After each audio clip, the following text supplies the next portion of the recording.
Bueno, antes de empezar este trabajo que presento ahorita, igual que Fermín, partió de un trabajo en equipo, con el que hicimos un documental.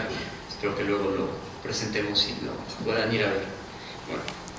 Una nueva ciudad vivirá al sur, anuncia sin más información una hoja completa en el periódico, llena de decoraciones triangulares rosas. Son las mismas decoraciones que se pueden ver alrededor de una gran construcción que la empresa Ideurban lleva a cabo en el pueblo de Joco, muy cerca de Plaza Coyoacán, en la Ciudad de México. El anuncio se refiere al megaproyecto Ciudad Progresiva, un desarrollo urbanístico que ha provocado indignación de detractores y admiración de partidarios.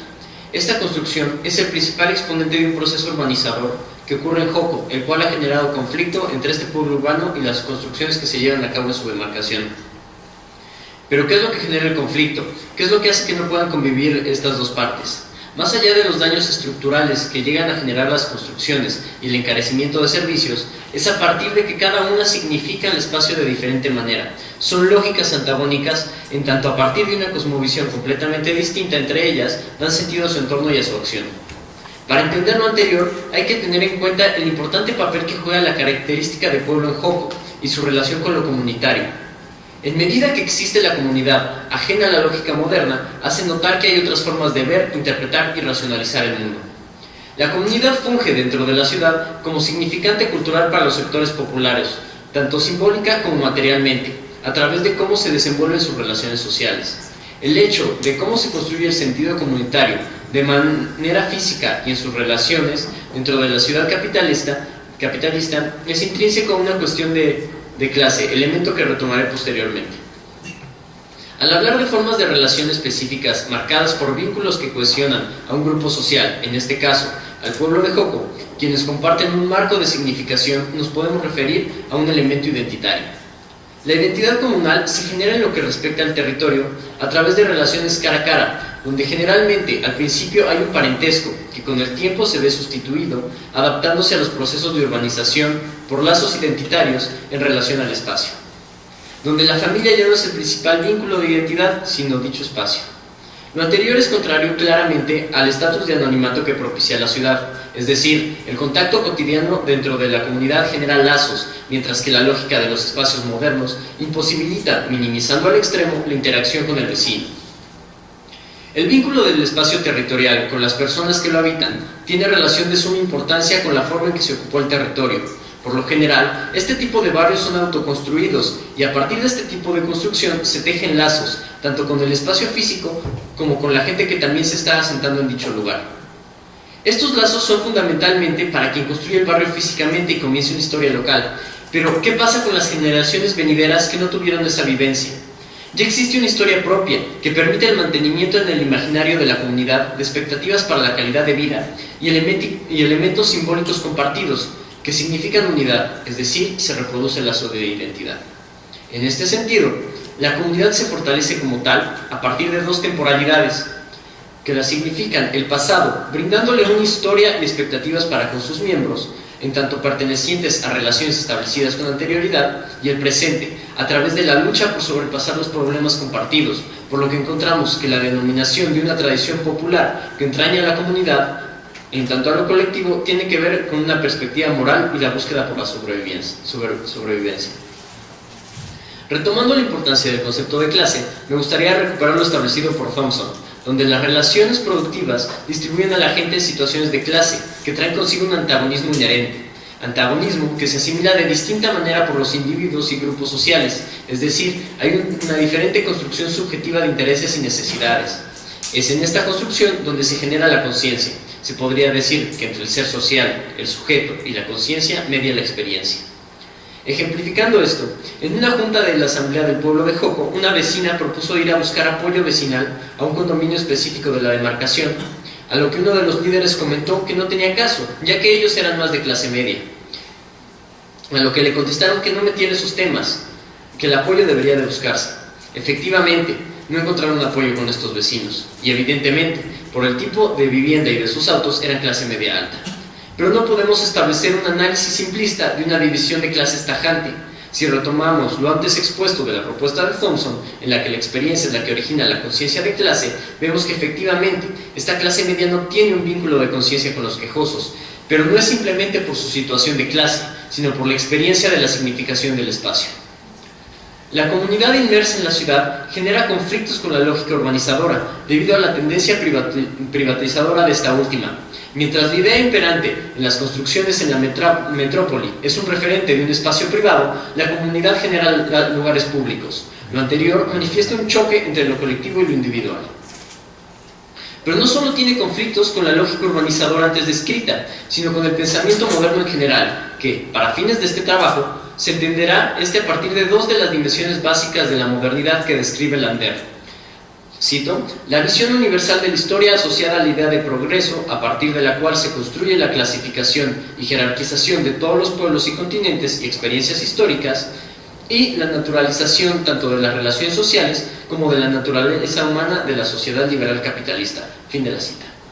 Este conflicto se aprecia en tanto las relaciones comunales se fundamentan en la homogeneidad social y la unidad, y se rigen por valores convencionales e intrínsecos a la tradición, además de estar en un lazo emotivo más que fundamentado en la razón instrumental moderna.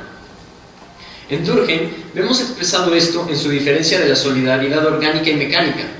La segunda, relacionada con las sociedades peyorativamente llamadas primitivas, en donde reina la conciencia colectiva y es a partir de esta que se estructura la acción y relaciones sociales, mientras que en la orgánica la relación se da a partir de funciones donde existe un alto grado de diferenciación e individualismo. En relación a los saberes modernos excluyentes, la interiorización de estos ha generado desprecio por parte de gente que rechaza la cotidianeidad de los pueblos originarios, en tanto toman como afrenta su rutina moderna y civilizada las tradiciones de los pueblos, comúnmente referentes a la fiesta. En lugar de comprender el valor histórico de esta, lo desprecian por no ser parte del orden de lo moderno. La tradición de los pueblos originarios no puede verse como la permanencia de rituales arcaicos, sino como un medio para mantener su identidad. Pero al ser su identidad contraria a la pretendida identidad universal moderna, ya se encuentran en una disputa por la validez de su existencia como diferentes. Me gustaría rescatar el término ciudad global, entendiendo a esta como centros donde se concentran los flujos de capitales globales, de información, mercancías y migrantes, pero no solo se aglutinan ahí, sino se controlan y gestionan. Es donde se dan los servicios necesarios para el funcionamiento y continuidad de la economía global. Son expresiones espaciales de la centralidad causada por la globalización. Aquí se centra la economía de servicios y se convierte en ícono de la modernización constante de la ciudad, entendiendo que la lógica imperante es la del mercado y a partir de eso se impone el desarrollo modernizador citadino. Esta pretensión es muy clara ante el programa de desarrollo de la Delegación Benito Juárez, cuando se establece, cito, incrementar y potencializar las actividades económicas a través de la consolidación de corredores urbanos con carácter comercial, de servicios financieros y turísticos. Fin de la cita. Se fomentan espacios que consolidan la ciudad global, que podrían denominarse corredores de consumo, ya que no tienen otro fin. Entendiendo este consumo dentro de la lógica capitalista, donde es necesario la sobreproducción y el consumismo para satisfacer las necesidades del mercado, por lo cual se puede establecer que son espacios innecesarios para necesidades reales, imprescindibles únicamente para necesidades especulativas. Es importante observar la presencia de un fenómeno, la desaparición de zonas que no se integran a lo hegemónico citadino, entendiendo que las periferias pueden mantener su existencia en tanto son territorios extensos que permiten mantener su modo de vida, además de estar sellados para el exterior, mientras que los islotes que se quedan entre la urbanización exponencial de la ciudad global es muy seguro que estén condenados a su paulatina desaparición.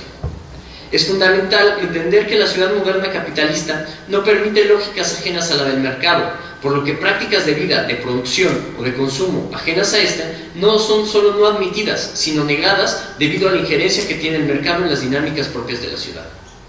La lógica moderna del capitalismo, en lo que respecta a la separación de actividades en un sentido funcional, es observable en la ciudad a través de zonas que cumplen un rol específico. Dice López García, cito, la actividad está segregada en distintos espacios, ocio, trabajo, residencia. Esto parcela la vida de las personas y también sus relaciones. Cada espacio se estructura en función de la actividad principal y del tipo de convivencia que se da durante esa actividad. Fin de la cita. Ante esto encontramos la propuesta del nuevo urbanismo y el desarrollo inteligente, formas urbanísticas que supuestamente buscan plasmar el desarrollo sustentable en la urbanización, donde la lógica del mercado, por medio de la empresa y el gobierno, en tanto fomento de inversiones, puede convivir armónicamente con la población. Supuestamente mejora la calidad de vida, cito, mejora la calidad de vida de los residentes y crea beneficios para los nuevos inversionistas. Fin de la cita. También, uno de los beneficios de estas formas urbanísticas sustentables bajo el principio de combinar usos de suelo es que crea condiciones para que exista una población más diversa y diversa. Fin de la cita. Es decir, que sectores distintos convivan. En el caso de Joco, es muy claro que el antagonismo entre los intereses de la empresa, expresando la lógica del mercado, con el de la comunidad. Si consideramos el conflicto cultural y el encarecimiento de servicios, podemos decir que no hay mejora de calidad de vida para los residentes.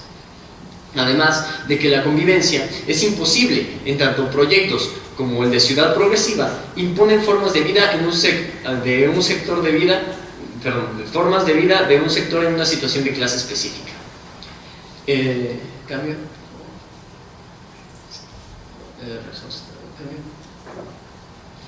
En una imagen del proyecto de la Torre Mítica, el centro del proyecto Ciudad Progresiva en Joco, dice, cito, en un solo espacio integra modernidad de vivienda, comercio, oficinas, servicios y áreas verdes, favoreciendo la sustentabilidad, calidad de vida de sus habitantes y la convivencia con el entorno, del cual resalta su arraigo a la tradición y la cultura. Fin de la cita. Algunos de los supuestos beneficios que estipulan tanto el nuevo urbanismo como el desarrollo inteligente son, al combinar usos de suelo, esto no solo dentro de un terreno determinado, sino en un mismo inmueble, según Retena Olvera, cito, crea condiciones para que exista una población más numerosa y diversa, ayuda a que las calles, los espacios públicos y las tiendas se conviertan de nuevo en lugares de encuentro y se generan beneficios económicos y fiscales. Fin de la cita. Esto puede ser observado en la Torre Mítica, que pretende tener un centro comercial, un hotel de lujo, departamentos y una zona de amenidades. Sin contar que en el mismo terreno se construyen edificios de oficinas y un hospital privado. En estos proyectos lo único abierto al público es la zona comercial, es decir, el espacio dedicado al consumo, mientras que lo demás es exclusivo de los que habitan el lugar. Del mismo modo, estas edificaciones son intrínsecas a un sector social específico, el cual puede tener una capacidad económica muy alta para mantenerse en dichos lugares. Por lo cual, podemos decir que son estos espacios socialmente excluyentes, exclusión que se lleva a cabo de dos formas simultáneamente: la exclusión de los ajenos al lugar y la exclusión escogida de quien vive en estos lugares. Este tipo de edificaciones, fomentadoras del crecimiento vertical y de relaciones fundamentadas en el consumo, son la ejemplificación de la individualización exacerbada de la ciudad capitalista moderna, destruyendo cualquier elemento que se oriente a una cohesión de carácter comunitario y, por tanto, los lazos de unión y de identidad cultural tradicional. Ante la generación de conflictos por la modernización urbanizadora, las resistencias que surgen, donde choca el discurso de la comunidad ante el progreso de la modernidad, es porque existe más que un lazo sentimental con el espacio, sino que este y las prácticas que se dan en él son elementales en su significación para los sujetos que lo viven y lo practican de forma cotidiana. El proyecto Ciudad Progresiva contempla un hospital del Grupo Ángeles, departamentos, torres de oficinas que oscilan entre los 20 y 30 pisos, y la Torre Mítica, que pretende ser el edificio más alto de América Latina, con más de 60 pisos. Habría de decir que la zona tiene un uso de suelo mixto que permite hasta 3 pisos, y por medio de una figura jurídica la pudieron incrementar un poquito, en 57 pisos. En general, el proyecto tiene pensado traer 10.000 personas, frente a las 3.500 que conforman el pueblo actualmente. Ante la gran magnitud del proyecto, uno de los argumentos más importantes es el suministro de agua. La Secretaría de Medio Ambiente le dio el visto bueno en este aspecto en el 2009, cuando Joco, como muchas otras colonias de la delegación Benito Juárez, sufren de desabasto de agua. Hablando de los autos, van a construir 11.000 lugares de estacionamiento, es decir, se tiene pensada la llegada de más de 10.000 automóviles, lo cual generaría un tránsito solo imaginable en las grandes urbes con un crecimiento descontrolado como la Ciudad de México, empeorando evidentemente la circulación. En este sentido, la empresa habló de la necesidad de retrasar las calles angostas del pueblo, para que dieran cabida a la nueva afluencia vehicular que propiciaría la obra, a tal grado que cuando la empresa mostró a los vecinos el proyecto, alguno llegó a preguntar: ¿y mi casa dónde está? Tal vez esto podría llamarse daño colateral en favor de la urbanización, en tanto al ampliar las calles tiene empezado a sacar a la gente de sus casas. Es evidente que la corrupción, el capital económico y los contactos no son suficientes para lograr que se haga un proyecto de este tipo. Necesita un cierto grado de legitimidad. Las ideas que he escuchado que dan validez a ciudad progresiva son: 1. El progreso. Se utiliza como sinónimo de mejorar calidad de vida. Esto habría que entenderlo desde la historicidad de la modernidad, que es como una línea ascendente, siempre mejorando, una visión mecanicista de la historia. Al final de cuentas, el progreso se construye ante la destrucción de lo arcaico, solo que realmente la destrucción se lleva a cabo no por mejorar, sino simplemente por ser premoderno. Me parece importante decir que estos argumentos no son solo de personas fuera de la perspectiva del pueblo de Joco, ni de las empresas constructoras, sino también de algunos pobladores del lugar. Un señor nos decía: ¿te imaginas lo que va a ser Joco? Va a ser un exponente del primer mundo. Lo que no contemplaba es que ni él, que abrazaba el discurso de la mejoría, y los que están en resistencia no están contemplados en la construcción del progreso. 2. El inevitable crecimiento de la ciudad. Este argumento, tanto el carácter puramente físico como relacionado con lo económico, ve a la ciudad como un ente infinito, el cual puede seguir siendo administrado en pos del crecimiento. En tanto todo espacio es finito, tienes necesidades, capacidades y limitaciones. Me gustaría hacer una analogía entre el crecimiento de la ciudad y los créditos de capital. En el debate entre Rosa Luxemburgo y Bernstein, ella critica el argumento en el cual propone que el capitalismo es un sistema que se adapta a las circunstancias históricas, por lo cual no está condenado a su colapso. Esto lo argumenta a través de la idea que los créditos le dan posibilidades al sistema de adaptarse y sacarlo a flote, a lo que responde Luxemburgo, que en realidad lo que hacen es agravar la crisis posponiéndola. En este sentido, el crecimiento forzado de la ciudad es una respuesta paliativa temporal, que no solo no resuelve, sino agrava el problema únicamente posponiendo el colapso de la ciudad en tanto se vuelve inviable. 3. La mejor distribución del espacio. Según esta idea, la verticalización de la ciudad es una manera de resolver el problema del inevitable crecimiento de éste, en tanto aglomera en menor espacio mayor cantidad de gente y de prácticas. Lo que no toma en cuenta este argumento es el desabasto de servicios, en especial de agua. El cuarto: si no les gusta, que se vayan. En principio, por derecho de antigüedad, yo diría que no lleguen los que vienen. El fundamento de este argumento es el incremento del valor comercial de las casas. Dicen: que vendan y se vayan, al fin van a poder vender más caro. Efectivamente, el valor incrementa, pero las constructoras no compran como casa, sino como terreno, por lo cual el precio es mucho menor del que sería por hacer la transacción por la vivienda. En este aspecto, me parece importante recalcar que conlleva que el valor comercial suba. Esto produce que los servicios se encarezcan a tal grado que la gente no pueda pagarlos y al final irse de la localidad. Es decir, el que lleguen este tipo de proyectos encarecen la vida y termina excluyendo a quien no puede responder a esta forma de vida impuesta, y al final hay un proceso de aburguesamiento, delimitando la zona a solo personas en situación de clase que tengan la capacidad económica para residir ahí. Por ejemplo, una joven de Joco nos comentaba: ahora debe más de 100,000 pesos de agua, además de que el cobro por el predial es sumamente elevado. Cuando ella se quejó de esto, le comentaron que era por el tamaño del terreno, a lo que respondió que no estaba en una zona residencial. Es decir, es indignante que no se tome en cuenta por qué el tamaño de la propiedad, siendo que la gran mayoría de las propiedades datan de cuando había tal cantidad de tierra que hasta las cuentas de la pulquería se pagaban con esta. Y el último es un punto de vista clasista. En el mismo sentido del aburguesamiento de la zona, hay quien dice que se vaya por pertenecer al sector popular. De esta manera mejoraría la zona. Me niego a darle carácter de argumento a lo antes expuesto, ya que es una idea prejuiciosa y nefasta. Al final de cuentas, la urbanización busca homogeneizar, integrar destruyendo identidades ajenas a la racionalidad que la mueve. En este sentido, si la modernidad se construye por medio del progreso, como una forma lineal histórica siempre ascendente, podemos decir que el progreso descrito por Benjamin como un huracán que empuja por medio de la destrucción al ángel de la historia es correcto. En tanto la construcción histórica moderna, que busca la homogeneización identitaria, se construye sobre la destrucción de lo arcaico. Por lo cual, espacios con relaciones ajenas a lo hegemónico son paulatinamente extinguidos. A partir de esto, puede existir conflicto y lucha por la disputa del espacio o la aceptación y subsumirse a la lógica de la modernidad capitalista. El pueblo de Joco se encuentra luchando por su existencia como comunidad. Se enfrentan no solo a autoridades corruptas y grandes empresas nacionales y multinacionales, sino a una lógica hegemónica que es completamente contraria a sus principios y prácticas. Pareciera que la modernidad solo acepta la tradición muerta, como un edificio considerado histórico sin que nadie lo practique, y esto es lo que puede suceder en el caso que falle en la lucha de este pueblo urbano. Para finalizar, me gustaría citar a Carlos Fuentes.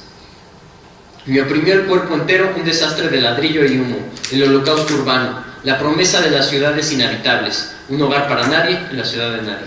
Gracias.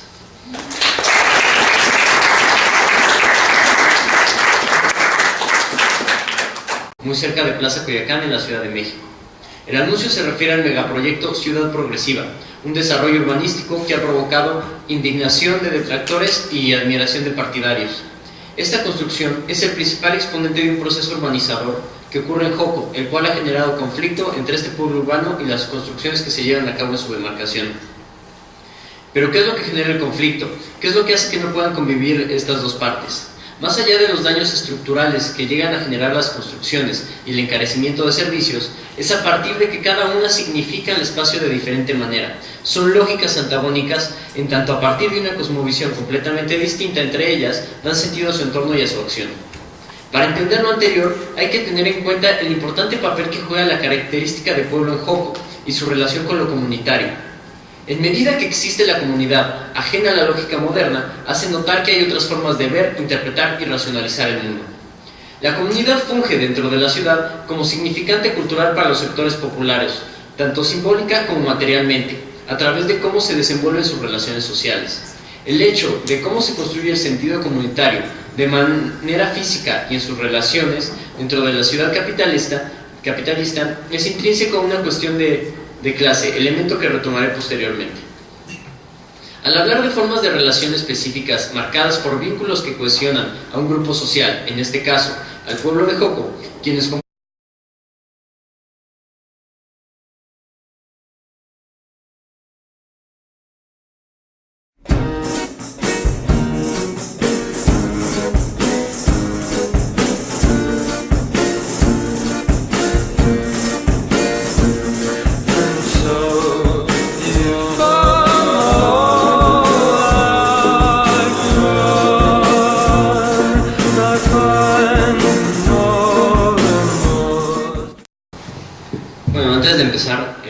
este trabajo que presento ahorita, igual que Fermín, partió de un trabajo en equipo, que hicimos un documental.